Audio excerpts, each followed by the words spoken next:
भक्तिमय वातावरणामध्ये विठ्ठलाच्या नामस्मरणाने प्रेरित होऊन आपली जी थोर संतांची भूमी आहे, या संतांचे थोर विचार समाजापर्यंत पोहोचून समाजाच्या आचारामध्ये विचारामध्ये बदल करून खरं तर एक सुसंस्कृत असा समाज घडवण्यासाठी आपल्या संतांनी थोर कार्य केलेलं आहे। आणि हेच विचार, हेच संस्कृती आणि हेच संस्कार लहान मुलांमध्ये होण्याची फार गरज आहे। म्हणून बाणेश्वर विद्यालयातील सर्व विद्यार्थ्यांनी, सर्व सेवकांनी, त्याचप्रमाणे सर्व पदाधिकारी आणि सर्व ग्रामस्थांनी मिळून आज भानगावमध्ये बाणेश्वर दिंडी सोहळा आयोजित केलेला आहे।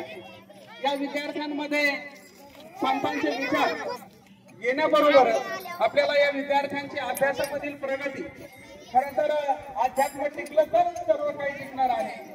म्हणून आपण विद्यार्थ्यांमध्ये ही संस्कृती रुजवण्यासाठी आज भानगावमध्ये एक बाणेश्वर दिंडीचं आयोजन केलेलं आहे। या दिंडीसाठी उपस्थित भानगावचे माजी सरपंच आबासाहेब सितोळे सर, त्याचप्रमाणे सर्वच ग्रामस्थ या ठिकाणी उपस्थित आहेत। मी सर्वांचं विद्यालयाच्या वतीनं, बाणेश्वर सर्व ग्रामस्थांच्या वतीनं आणि संस्था आमची ज्ञानदीप ग्रामीण विकास शिक्षण संस्थेच्या वतीनं सर्वांचं मी हार्दिक हार्दिक स्वागत करतो। आणि या दिंडीची प्रेरणा घेऊन आपण सर्वांनी संतांचे जे विचार होते ते विचार आपल्यामध्ये अंगीकारावेत अशी एक अपेक्षा व्यक्त करतो आणि माझे 2 शब्द संपवतो। धन्यवाद। रामकृष्ण हरी।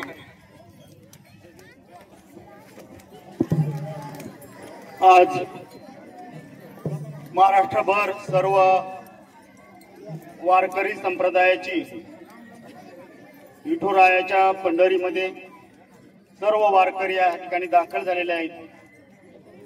त्याचप्रमाणे आपल्या गावामध्ये त्या परंपरेला धरून बाणेश्वर विद्यालयाने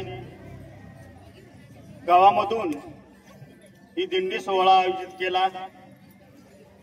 सर्वांमध्ये भक्तिमय वातावरण या ठिकाणी या दिंडी सोहळ्यामुळे गावामध्ये निर्माण झालं।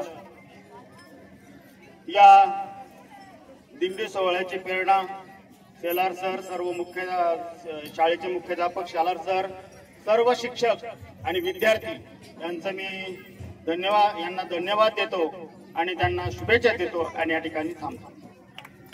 रामकृष्ण हरी।